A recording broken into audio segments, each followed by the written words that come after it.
కాలేజీల్లో యూనిఫామ్లు ఉంటే ఆ యూనిఫామ్ కాదు, మేము మా మతపరమైనటువంటి దుస్తులు ధరించి వస్తాం, బురకాలు ధరించి వస్తాం, హిజాబులు ధరించి వస్తామంటూ 20 మంది అమ్మాయిలతో ప్రారంభమైనటువంటి అంశం. దాన్ని ఆ యాజమాన్యాలు అంగీకరించకపోతే వాళ్ళు ఉద్యమాలు చేయటం, అది మత ఉద్యమం కిందన ఎస్డిపిఐ పిఎఫ్ఐ ప్రమోట్ చేయటం, దాంతో రాష్ట్ర వ్యాప్తంగా కాదు దేశవ్యాప్తంగా ప్రపంచవ్యాప్తంగా చర్చకు తీసుకురావడం. ఆ టైంలో అక్కడ ఉన్నటువంటి భారతీయ జనతా పార్టీ ప్రభుత్వం యూనిఫామ్ సిస్టమ్ ఒక్క ముస్లింలకే లేదు, హిందువులు, క్రైస్తవులు, బౌద్ధులు, జైనులు, సిక్కులు అందరూ కూడా యూనిఫామే వేసుకుని వస్తున్నారు. ఈవెన్ వీళ్ళు కూడా ఇంతకుముందు యూనిఫామ్ వేసుకొచ్చారు. వీళ్ళ కోసం ప్రత్యేక మినహాయింపు ఉండదని చట్టం చేయటం, ఆ చట్టాన్ని సవాల్ చేసి సుప్రీంకోర్టుకు వెళ్తే సుప్రీంకోర్టు కూడా తోసిపుచ్చడం.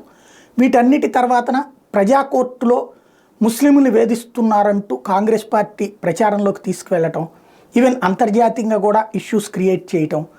వాటన్నిటి తర్వాతన తాజాగా జరిగినటువంటి పరిణామం, కర్ణాటకలో కాంగ్రెస్ ప్రభుత్వం గద్దెనెక్కింది, భారతీయ జనతా పార్టీ ప్రభుత్వం గద్దెని దిగింది.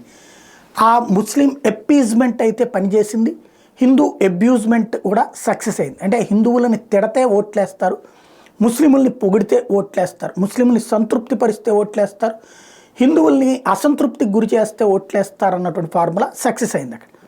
అదే ఫార్ములాని ఇప్పుడు ఆ ప్రభుత్వం కొనసాగిస్తోంది. అందులో భాగంగానే ఆలయాల్లో అర్చకులకు సంబంధించి ఆలయ ఆదాయం కంటే నీ జీతం ఎక్కువ ఉంది కాబట్టి వెనక్కి ఇచ్చేయమన్నటువంటి ఉత్తర్వులు ఒక ఎత్తు అయితే, అయోధ్య రామాలయ నిర్మాణానికి అవసరమైనటువంటి కృష్ణశిలని చెక్కింది కర్ణాటకకు సంబంధించినటువంటి కళాకారుడు. అదే సందర్భంలో అక్కడ ఉన్నటువంటి ఒక క్వారీ దగ్గర నుంచి అది తీసుకున్నారని ఇంతకుముందే చెప్పుకున్నాం.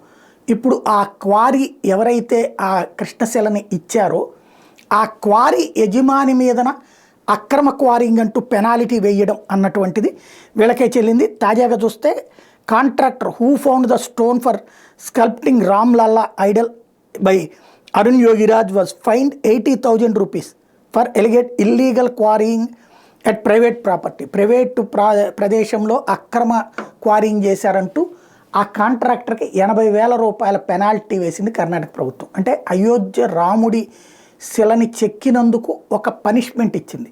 అంటే ఆనాడు ఏదైతే రామదాసుని కనుక తానీషా జైల్లో పెట్టించినట్టు హింసించినట్టు తరహాలో ఇప్పుడు కర్ణాటక ప్రభుత్వం తానీషా ప్రభుత్వం లాగా మారిందనుకుంటా.